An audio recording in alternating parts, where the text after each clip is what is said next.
Krishna, a suprema personalidade de Deus, é parcialmente percebido em sua refulgência do Brahma-jyoti, impessoal, e como a super-alma, onipenetrante que mora dentro de tudo, incluindo as partículas dos átomos. Eu vou comentar por partes o significado do Prabhupada, para que nós possamos reter cada aspecto do comentário dele. Então aqui Prabhupada diz que todos buscam por Krishna, nos diferentes aspectos de suas manifestações. Podemos perguntar, mas será que os cientistas buscam por Krishna? Porque Krishna diz todos. Todos inclui todos.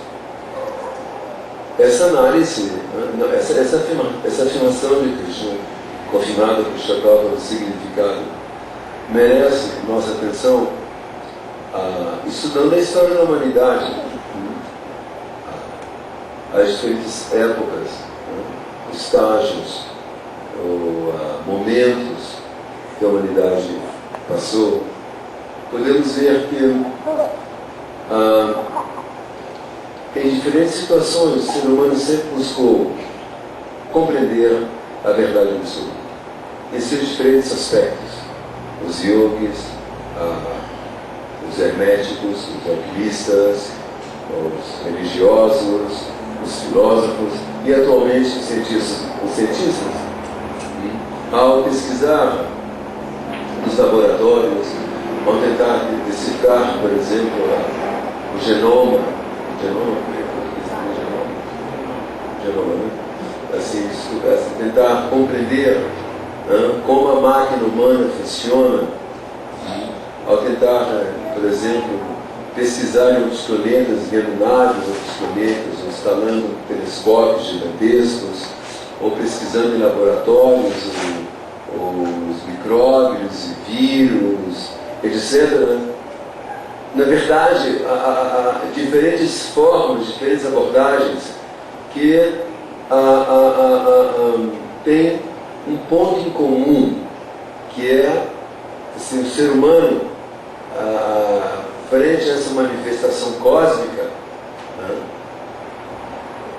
ele tem sentimentos contraditórios de surpresa, maravilha, medo, esse mistério, como é isso, como isso funciona, será que tudo vem do Big Bang?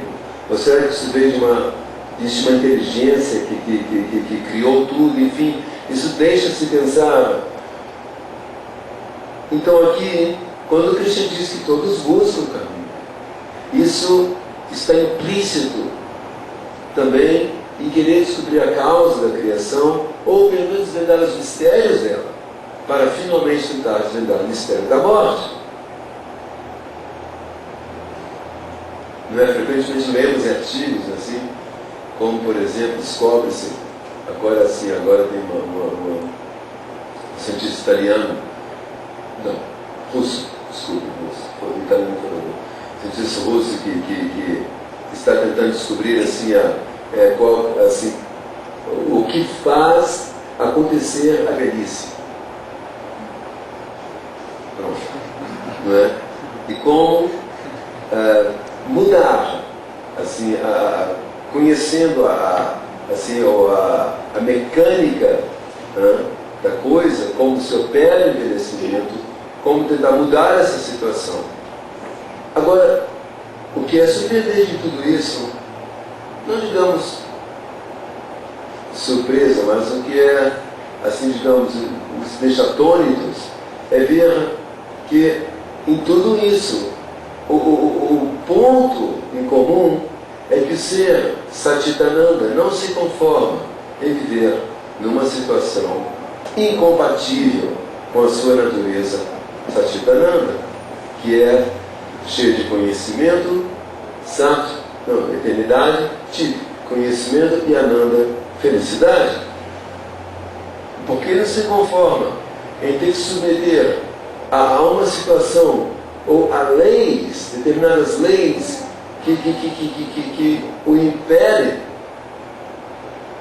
de recuperar, de estar sempre belo, cheio de conhecimento e desfrutar de felicidade ilimitada, ele sempre busca encontrar uma primeira resposta para tudo isso e como superar esses problemas. Então, também, podemos analisar essa afirmativa em dois aspectos. Um, que todos buscam Krishna.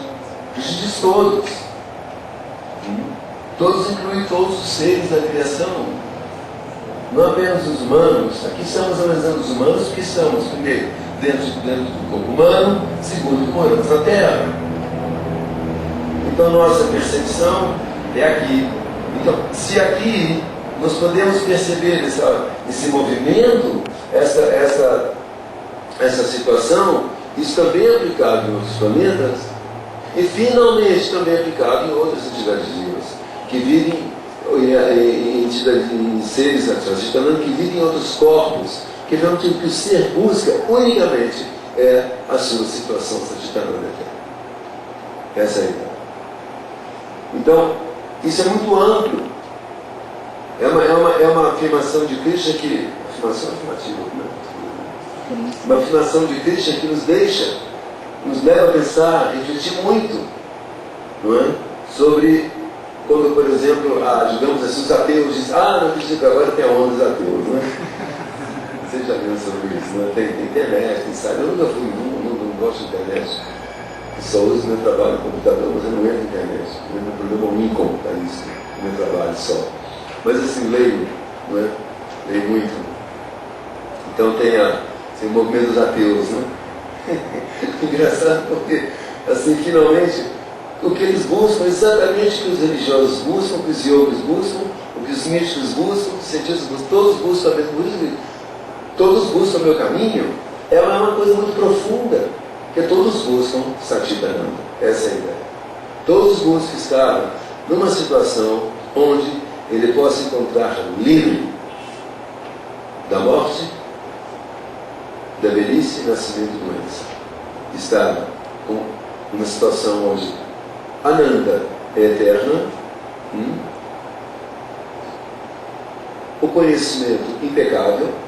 Quando falamos de conhecimento no discurso védico, isso implica em que o ser, no seu estado liberado, onde o corpo não há mais obstáculo entre o corpo e o eu, ele manifesta toda a sua potência mística, todos os seus poderes místicos. Não há mais barreira. Ele não precisa ficar lendo, estudando, enciclopédia, acumulando conhecimento, diplomas, etc. É algo muito amplo.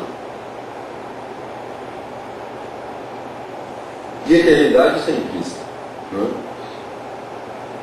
E Ananda, para lá do Maharaj, faz uma análise muito interessante. Ele diz que a verdadeira felicidade é aquela que não tem começo nem fim.